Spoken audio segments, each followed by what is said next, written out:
When I think of the name Mata Hari, when I hear it, it makes me think of like a femme fatale, like Catwoman in a way. And it also makes me think of my generation's, at least one of their sayings being gaslight, gatekeep, girl boss. I know that nobody gave me anything when I was poor.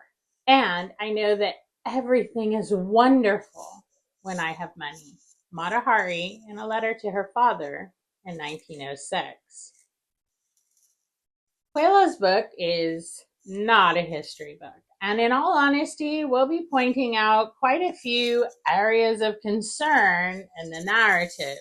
But historical fiction carries an important place in the study of history, as long as it's good historical fiction. Dry tomes full of obscure names are excellent ways to keep facts straight. But what they do not do is relay the feeling of history. They're facts, they're not stories. The human mind needs stories to truly understand. Today, we'll be going over pages 69 to 96. And as we say every season, there will be spoilers. We are discussing a book as if we have all read it together, and it's about a historic event that is well known. My not unreasonable assumption is that everyone knows who Kaiser Soze is in the Mata Hari story. And we're still deep within the fictional last letter of Mata Hari to her lawyer, where we are seeing the world through her eyes, and things are of the importance she assigned to them. The book doesn't stick to historic fact like a burr, but then neither did Mata Hari herself. The stories she told about her life, when not downright fabricated, were often misplaced on the timeline of the world, embellished and shined like a fake penny. And now, in the book, Mata Hari is a runaway rich success. She makes money hand over fist from her dancing, but she also entertains the richest and most successful men in Europe and receives upkeep and gifts from them as well. She particularly loved military officers, but she had affairs with a not insignificant number of men in various governments as well. She's also meeting, without having affairs, the most illustrious people in society at that time. And that is how this week's reading begins, with Mata Hari being introduced to Pablo Picasso and Amadeo Modigliani. It's an event that likely did not happen in real life, but serves as a placeholder for all the high level people she was meeting and their reactions to her. In this telling, Picasso spends the entire meeting trying to convince Mata Hari to sleep with him. Likely, if the two ever would have met, he probably would have been all about getting her in the sack. His prodigious sexual appetite was as painstakingly documented as the lives of Instagram mommy bloggers.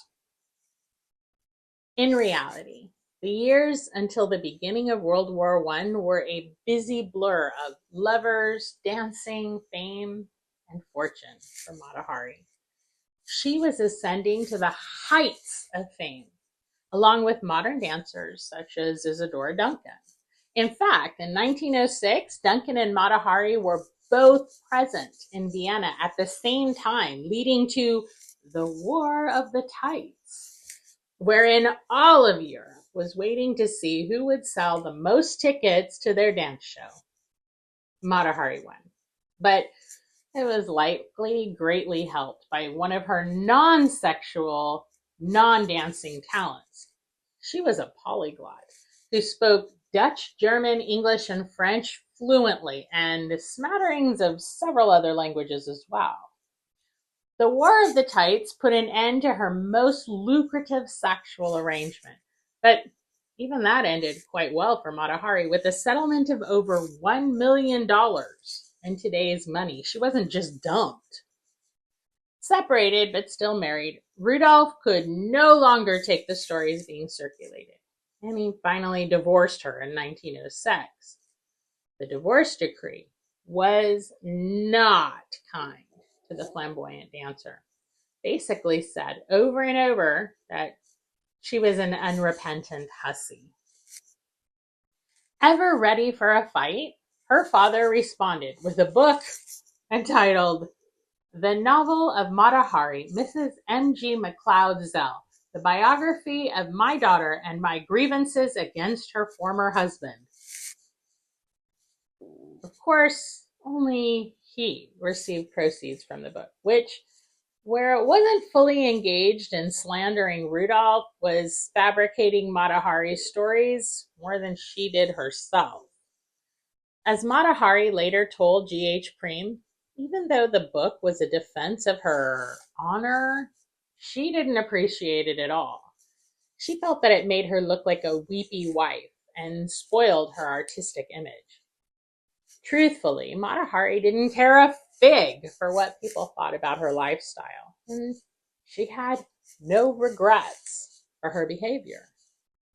But what this portion of the book does in her descriptions about her various lovers is drive home one particular fact and a whole lot of cultural context. The fact is this. Although Mata Hari had sexual relationships and received money and gifts from a large number of very powerful men, none of them came to her defense when she went on trial as a spy. They delighted in her at her height, but didn't want anything to do with her when she began to slip. Cultural context, as well as foreshadowing, is sprinkled throughout the book, and particularly heavy in this section. The shadow of the Dreyfus affair, which reached resolution in 1906 when Alfred Dreyfus was exonerated. A man of Jewish descent in France, he was an outsider, and as Mata Hari would be, he was accused of selling secrets to the Germans. In fact, there was some small crossover in the cast of characters involved with both Dreyfus and Mata Hari, as well as a cultural context of finding a scapegoat who was a societal misfit in some way. By the time World War I rolled around, Mata Hari was no longer performing in public. Her imitators were legion, and they were much younger than she was. She'd begun to gain weight. Her dances were not as popular as they had been. Everyone had already seen her naked, but she was still sought out as a courtesan. This reading segment ends with Mata Hari headed to Berlin in the company of a recruiter of spies as war breaks out in Europe. But as always, the real story was not quite so simple. He was called Freud. I can't remember his first name. And people adored him because he had restored the possibility that we're all innocent. Our faults were actually those of our parents. Mata Hari, as written in The Spy. And this is where we'll pick up the next bit of reading for Paulo Coelho's book, The Spy, about the life and death of the infamous Mata Hari. Next week's discussion will be about pages 97 to 132 of the book. And as a reminder, there will be spoilers as we discuss. See you next week in Mata Hari's Berlin. What to do